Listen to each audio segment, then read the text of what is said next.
ನಮಸ್ಕಾರ ರೈತ ಬಾಂಧವರೇ ಹಾಗೂ ರೈತ ಭಗಿನಿಯರೇ ಹಾಗೂ ಎಲ್ಲ ನನ್ನ ಆತ್ಮೀಯ ವೀಕ್ಷಕರೇ, ಇವತ್ತಿನ ದಿನ ನಾವು 50 ಮೆಡಿಸಿನಲ್ ಪ್ಲಾಂಟ್ಸ್ ಅಥವಾ ಆರೋಗ್ಯಕ್ಕೆ ಬೇಕಾದಂತಹ ಮೆಡಿಸಿನಲ್ ಪ್ಲಾಂಟ್ಸ್ ಅಥವಾ ಮೆಡಿಸಿನ್ ಶಕ್ತಿ ಉಳ್ಳಂತಹ ಔಷಧಿ ಶಕ್ತಿ ಉಳ್ಳಂತಹ ಗಿಡಗಳ ಕುರಿತಾಗಿ ಮಾತಾಡ್ತಾ ಇದ್ವಿ. ಇದು 4ನೇ ಬೆಳೆ ಡ್ಯಾಂಡಿಲಿಯಾನ್ ಅಂತಕ್ಕಂಥದ್ದು.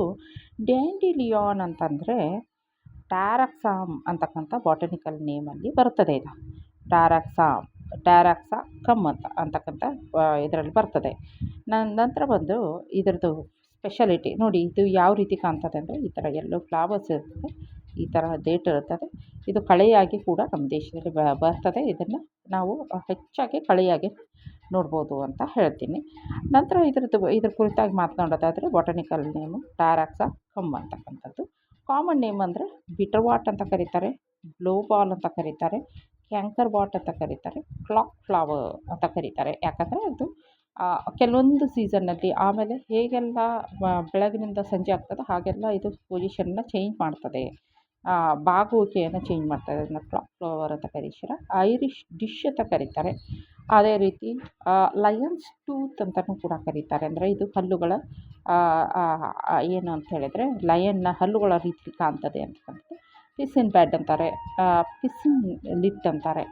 ಆಮೇಲೆ ಪರ್ಸಿಸ್ಟ್ ಕ್ರೌನ್, ಫಕ್ ವಾಲ್, ಸ್ವೈನ್ ನಾಟ್, ಚಲ್ಥಾಯಮ್, ಎಲ್ಲೋ ಗೋವನ್ ಅಂತೆಲ್ಲ ಕರೀತಾರೆ. ಬೇರೆ ಬೇರೆ ದೇಶದಲ್ಲಿ ಬೇರೆ ಬೇರೆ ಹೆಸರಲ್ಲಿ ಕರೀತಾರೆ. ಡ್ಯಾಂಡಿಲಿಯಾನು ಒಂದು ವೀಡಾಗಿ ಕಳೆಯಾಗಿ ನಮ್ಮ ದೇಶದಲ್ಲಿ ಕಂಡುಬರ್ತದೆ. ಬೇರೆ ದೇಶದಲ್ಲಿ ಇದನ್ನು ಬೆಳೆಯಾಗಿ ಕೂಡ ಬೆಳೀತಾರೆ ಅಂತಕ್ಕಂಥದ್ದು. ಇದು ಡೈಸಿ ಫ್ಯಾಮಿಲಿ ಅಂದರೆ ಡೇರಿ ಹೂವಿನ ಫ್ಯಾಮಿಲಿಗೆ ಸೇರಿರ್ತಕ್ಕಂಥದ್ದು. ಇಡೀ ಪ್ರಪಂಚದಂತೆ ಇದೆಲ್ಲ ಕಡೆ ಸಿಗ್ತದೆ ಅಂತಕ್ಕಂಥದ್ದು.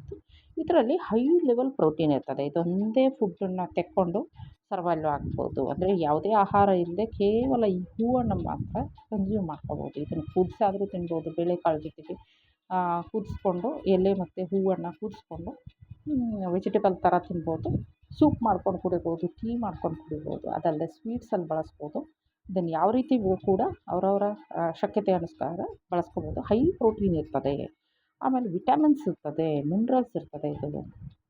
ಆದ್ದರಿಂದ ಇದೊಂದೇ ಆಹಾರ ಸರ್ವೈವಲ್ ಫುಡ್. ಅಂದರೆ ಬೇರೆ ಯಾವುದೇ ಆಹಾರವನ್ನು ಬಳಸದೆ ಇದೊಂದನ್ನೇ ಬಳಸ್ಬೋದು ಅಂತಕ್ಕಂಥದ್ದು. ಅಂದರೆ ಈಗ ಕೆಲವೊಂದು ಸಮಯದಲ್ಲಿ ಆಹಾರ ಬೆಳೀಲಿಕ್ಕೆ ಸಾಧ್ಯ ಇಲ್ಲ ಅಂತಕ್ಕಂಥ ಒಂದು ಸಂದರ್ಭದಲ್ಲಿ ಬಡತನದಲ್ಲಿರೋರು ಕೂಡ ಇದ್ರ ಬಗ್ಗೆ ಅರಿವನ್ನು ಮೂಡಿಸ್ಕೊಂಡು ಕೇವಲ ಇದನ್ನು ಮಾತ್ರ ಕನ್ಸ್ಯೂಮ್ ಮಾಡ್ಕೊಂಡು ಆರಾಮಾಗಿ ಬದುಕ್ಬೋದು ಅಂತಕ್ಕಂಥದ್ದನ್ನು ತಲೆಯಲ್ಲಿ ಇಟ್ಕೊಂಡು ಹೇಳ್ತಾ ಇದ್ದೀನಿ. ಪೊಟೆನ್ಷಿಯಲ್ ಹೆಲ್ತ್ ಬೆನಿಫಿಟ್ಸ್ ಇದೆ ತುಂಬ ಇದರಲ್ಲಿ, ಸಾಗರವೇ ಇದೆ ಆರೋಗ್ಯಕರವಾದಂಥದ್ದು ಅಂತ ಹೇಳ್ಬೋದು. ಇದು ಒಂದು ಪ್ಲ್ಯಾಂಟ್ ಮೆಡಿಸಿನ್ ಅಂತ ಹೇಳ್ಬೋದು.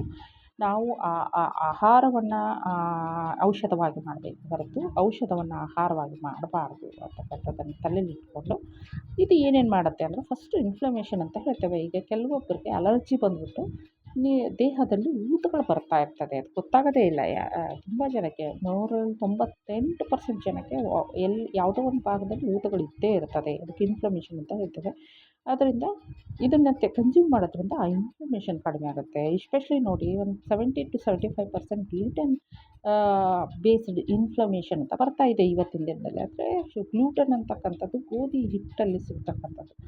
ಅಂದರೆ ಗೋಧಿಯನ್ನು ನಾವು ಕನ್ಸ್ಯೂಮ್ ಮಾಡ್ತಾ ಬರ್ತಾ ಇರ್ತೇವೆ ಎಷ್ಟೋ ಹುಟ್ಟಿನಿಂದ ಹಿಡಿದು, ಬಟ್ ಅದರಿಂದ ಇನ್ಫ್ಲಮೇಷನ್ನು ಸ್ವೆಲ್ಲಿಂಗ್ ಆಗ್ತದೆ, ಒಳಗಡೆ ಬಾವು ಬರ್ತದೆ ಅಂತಕ್ಕಂಥ ಮಾಹಿತಿಯೇ ನಮಗೆ ಇರೋದಿಲ್ಲ. ಆದ್ದರಿಂದ ಇದನ್ನು ಸ್ವಲ್ಪ ಕನ್ಸ್ಯೂಮ್ ಮಾಡಿ ಆ ಗೋಧಿಯನ್ನು ಕನ್ಸ್ಯೂಮ್ ಮಾಡಿದರೂ ಕೂಡ ಊತಗಳು ಕಡಿಮೆ ಆಗ್ತವೆ ಅಂತಕ್ಕಂಥದ್ದು. ಅದಲ್ಲದೆ ನಾವು ಇನ್ನೂ ಒಂದು ಏನು ಹೇಳ್ಬೋದು ಅಂದರೆ ಇದು ಶುಗರನ್ನು ಕಡಿಮೆ ಮಾಡುತ್ತೆ. ಅದರಿಂದ ಶುಗರ್ ಪೇಷಂಟ್ ಯಾರೆಲ್ಲ ಇರ್ತಾರೆ ಇದನ್ನು ಕನ್ಸ್ಯೂಮ್ ಮಾಡ್ಬೋದು. ಕೊಲೆಸ್ಟ್ರಾಲನ್ನು ಕಡಿಮೆ ಮಾಡ್ತದೆ. ಅದರ ಹೃದ್ರೋಗಿಗಳು ಅಥವಾ ಹೃದಯ ಸಂಬಂಧಿತ ರೋಗಗಳನ್ನು ಕೂಡ ಕಡಿಮೆ ಮಾಡ್ತದೆ. ಇದು ಹೈ ಪ್ರೋಟೀನು ಮತ್ತು ವಿಟಮಿನ್ಸು ಎಲ್ಲ ಇರೋದ್ರಿಂದ ತುಂಬ ಒಳ್ಳೆಯದು ಅಂತ ಹೇಳ್ಬೋದು. ಬ್ಲಡ್ ಪ್ರೆಷರನ್ನು ಕಡಿಮೆ ಮಾಡ್ತದೆ, ಇನ್ಫ್ಲಮೇಷನ್ ಕಡಿಮೆ ಮಾಡ್ತದೆ, ಶುಗರ್ ಪೇಷಂಟ್ಗೆ ಒಳ್ಳೆಯದು, ಕೊಲೆಸ್ಟ್ರಾಲ್ ಕಡಿಮೆ ಮಾಡಿ ಹೃದಯ ಸಂಬಂಧಿ ರೋಗಗಳಿಗೆ ಒಳ್ಳೆಯದು, BP ಹೈ ಇರೋರಿಗೆ ಇದು ತುಂಬ ಒಳ್ಳೆಯದು. ಸ್ವಲ್ಪ ಕನ್ಸ್ಯೂಮ್ ಡೈಲಿ 1 ಇಂಚಷ್ಟು ಕನ್ಸ್ಯೂಮ್ ಮಾಡೋದ್ರಿಂದ ಯಾವುದೇ BP, ಶುಗರು, ಹೃದಯ ರೋಗಗಳು ಯಾವುದೂ ಬರೋದಿಲ್ಲ. ವೇಟನ್ನು ಲಾಸ್ ಮಾಡೋದ್ರಲ್ಲಿ ತುಂಬ ಹೆಲ್ಪ್ ಮಾಡುತ್ತೆ. ಕಾನ್ಸ್ಟಿಪೇಷನ್, ಪೈಲ್ಸು, ಫಿಶರ್ ಥರ ರೋಗಗಳು ಇರ್ತವೆ, ಸುಮಾರು ಸಮಸ್ಯೆಗಳಿದ್ದಾವೆ. ಏನು ಹೊಟ್ಟೆಗೆ ಸಂಬಂಧಿಸಿದ್ದು ಅದೆಲ್ಲವನ್ನು ಕ್ಯೂರ್ ಮಾಡುತ್ತೆ. ಯಾಕಂದರೆ ಹೈಯೆಸ್ಟ್ ಫೈಬರ್ ಇರ್ತದೆ. ಆಮೇಲೆ ಇಮ್ಯೂನ್ ಸಿಸ್ಟಮ್, ರೋಗ ನಿರೋಧಕ ಶಕ್ತಿಯನ್ನು ಕೂಡ ತುಂಬ ಚೆನ್ನಾಗಿ ಬಳಸ್ತದೆ ಅಂತಕ್ಕಂಥದ್ದನ್ನು ಹೇಳ್ಬೋದು. ಸೊ ಈ ಕೆಲವೊಬ್ಬರಿಗೆ ಅಲರ್ಜಿ ಇರ್ಬೋದು, ಪ್ಯಾಚ್ ಟೆಸ್ಟ್ ತೊಗೊಳ್ಬೋದು. ಆದರೆ pregnant woman, breast feeding woman ಈ ಥರದ್ದು ಯಾವುದೇ ಆಹಾರವನ್ನು ತೆಗೆದುಕೊಳ್ಳೋ ಮುಂಚೆ ತುಂಬ ವಿಚಾರ ಮಾಡಿಬಿಟ್ಟು ತಗೊಳ್ಬೇಕು. ನೆಕ್ಸ್ಟ್ ಬಂದು ನಮ್ಮದು ಲೇಡಿ ಫೋನ್ ಅಂತ ಹೇಳ್ತೇವೆ. ಲೇಡಿ ಫೋನ್ ಅಂತಕ್ಕಂಥದ್ದು ನೋಡಿ ಯಾವ ರೀತಿ ಕಾಣ್ತದೆ ಅಂತಕ್ಕಂಥದ್ದು. ಈ ಥರ ಇರ್ತದೆ ಇದು. ಇಲ್ಲಿ ಇದೇನು ಈ ಥರ ಎಲೆಗಳಿದೆಯೋ, ಈ ಥರ ಎಲೆಗಳಿದೆಯಲ್ಲ, ಈ ತುದಿಯಿಂದನೇ ಇದು ಮತ್ತೆ ಬೆಳೀತಕ್ಕಂಥದ್ದು.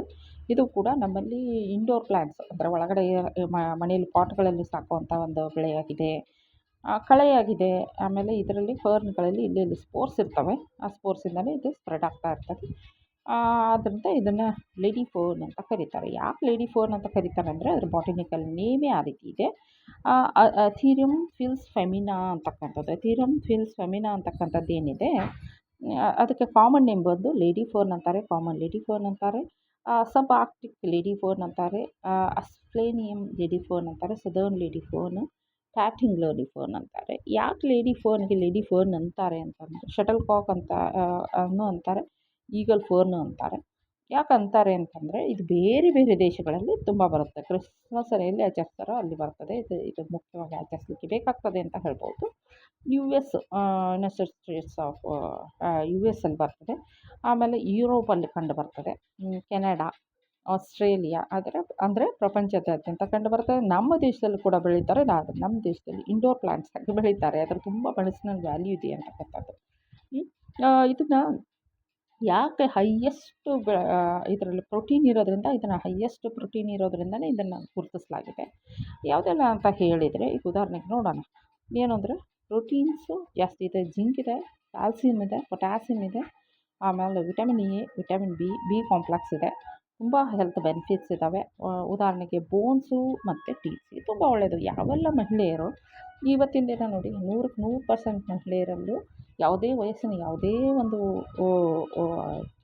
ಅವರ ಜೀವನಾದ್ಯಂತ ಯಾವುದೋ ಒಂದು ವಯಸ್ಸಿನಲ್ಲಾದರೂ ಅವರಿಗೆ ಬೋನ್ಸು ಮತ್ತು ಟೀತ್ಸು, ಹಲ್ಲಿನ ಮತ್ತು ಎಲುಬುಗಳ ಸಮಸ್ಯೆ ಬಂದೇ ಬರ್ತದೆ. ಐರನ್ ಡಿಫಿಷಿಯನ್ಸಿ ಸಿಂಪ್ಟಮ್ ಬಂದೇ ಬರ್ತದೆ. ಅದರಿಂದ ಎಲ್ಲ ಮಹಿಳೆಯರಿಗೂ ಇದು ಪರಿಚಯ ಇತ್ತು ಅಂತ ಹೇಳಿದರೆ, ಸುಮ್ಮನೆ ಸ್ವಲ್ಪ ಇಷ್ಟು ಕಟ್ ಮಾಡಿಬಿಟ್ಟು ರಸವನ್ನು ಬಿಸಿ ನೀರಿನಲ್ಲಿ ಹಾಕ್ಕೊಂಡು ಕುಡಿಯೋದ್ರಿಂದ ಬೋನ್ಸ್ ತುಂಬ ಚೆನ್ನಾಗಾಗ್ತದೆ, ಟೀತ್ಸ್ ಚೆನ್ನಾಗಾಗ್ತದೆ ಅಂತ ಹೇಳ್ಬೋದು. ಐಸೈಟ್ ಚೆನ್ನಾಗಾಗ್ತದೆ. ಯಾರಿಗೆಲ್ಲ ಕಣ್ಣಿನ ದೋಷ ಪ್ರಾಬ್ಲಮ್ ಇರ್ತದೆ ಅವ್ರಿಗೆ ತುಂಬ ಒಳ್ಳೆಯದು. ಕಾನ್ಸ್ಟಿಪೇಷನನ್ನು ಅಂದರೆ ಏನು ಅಂತ ಹೇಳಿದ್ರೆ, ಬೌಲ್ ಮೂಮೆಂಟ್ ಆಗೋಲ್ಲ, ಸರಿಯಾಗಿ ಮಲಬದ್ಧತೆ ಇರೋದಿಲ್ಲ ಅಂಥವ್ರು ಇದನ್ನು ತೆಕ್ಕೊಳ್ಬೋದು. ಬಾಡಿ ಪೇಯ್ನ್, ಎಲ್ಲೆಲ್ಲೋ ಬಾಡಿಗಳಲ್ಲಿ ಪೇಯ್ನ್ ಇರ್ತದೆ, ನೋವುಗಳಿರ್ತದೆ, ಅವ್ರು ಇದನ್ನು ತೊಗೊಳ್ಬೋದು. ಈಗ ನಾವು ಮೆಡಿಸಿನ್ ಮೊರೆ ಹೋಗ್ತೀವಿ, ಅದು ಹೋಗ್ಕೂಡ್ದು. ಇದನ್ನು ತೊಗೊಳ್ಳೋದ್ರಿಂದ ತುಂಬ ಒಳ್ಳೆಯದು ಅಂತ ಹೇಳ್ಬೋದು. ಹಾರ್ಟ್ ಸಂಬಂಧಿತ ಎಲ್ಲ ರೋಗಿಗಳಿಗೆ ಇದು ತುಂಬ ಚೆನ್ನಾಗಿ ಡಾಕ್ಟ್ರ್ ತೋರಿಸಲೇಬೇಕು. ಬಟ್ ಏನು ಅಂತ ಹೇಳಿದ್ರೆ ಇದರಿಂದ ಕಡಿಮೆ ಆಗ್ತದೆ, ಅಥವಾ ಈಗ ರೋಗ ಬಂದಾದಮೇಲೆ ಇದನ್ನು ಕನ್ಸ್ಯೂಮ್ ಮಾಡಿಬಿಟ್ಟು ನೀವು ಹೇಳ್ದಂಗೆ ಕಡಿಮೆ ಆಗಲಿಲ್ಲ ಅಂತಕ್ಕಂಥದ್ದಲ್ಲ. ಇದನ್ನು ರೋಗಗಳು ಬರುವ ಮುಂಚೆದಲ್ಲೇ ತೊಗೊಂಡು ಇದನ್ನು ಕಂಟ್ರೋಲ್ ಮಾಡ್ಕೊಳ್ಬೋದು. ಅಥವಾ ರೋಗ ಬಂದಾದಮೇಲೆ ತೊಗೊಂಡ್ರೆ 100ಕ್ಕೆ 90ರಷ್ಟು ಏನು ಹಾರ್ಮ್ ಆಗ್ತಾಯಿತ್ತು ಅದನ್ನು 10%ಗೆ ಕಡಿಮೆ ಮಾಡ್ಬೋದು ಅಂತಕ್ಕಂಥದ್ದು. ಅಪಟೈಟನ್ನು ಜಾಸ್ತಿ ಮಾಡುತ್ತೆ, ಅಂದರೆ ಹಸಿವನ್ನು ಜಾಸ್ತಿ ಮಾಡುತ್ತೆ. ಕೆಲವೊಂದು ರೋಗಿಗಳಲ್ಲಿ ನಾವು ನೋಡಿರ್ತೇವೆ, ಹಸಿವೆ ಆಗೋಲ್ಲ ಪಾಪ, ಅವರಿಗೆ ಹಸಿವೆ ಆಗೋಲ್ಲ, ಮೆಟಾಬಾಲಿಸಮ್ ಇಲ್ಲ, ಅಂದರೆ ತಿಂದಿರೋದು ಯಾವುದೂ ಡೈಜೆಸ್ಟೇ ಆಗೋಲ್ಲ ಅಂತಂದಾಗ, ಡೈಜೆಸ್ಟ್ ಆಗೋಲ್ಲ ಅಥವಾ ತಿನ್ನಬೇಕಂತ ಆಸೆನೇ ಉತ್ಪತ್ತಾಗಲ್ಲ ಅಂಥ ರೋಗಿಗಳಿಗೆ ತುಂಬ ಚೆನ್ನಾಗಿ ಇಲ್ಲಿ ಒಂದೇ ಒಂದು ಇದು ಮಾಡೋದು, ಪ್ರೆಗ್ನೆಂಟ್ ಮತ್ತು ಬ್ರೆಸ್ಟ್ ಫೀಡಿಂಗ್ ಮಹಿಳೆಯರಿಗೆ ಕೊಡಕೂಡ್ದು ಅಂತ ಹೇಳ್ತಾ, ನೆಕ್ಸ್ಟು ಜಿಂಜರನ್ನು ನೋಡೋಣ.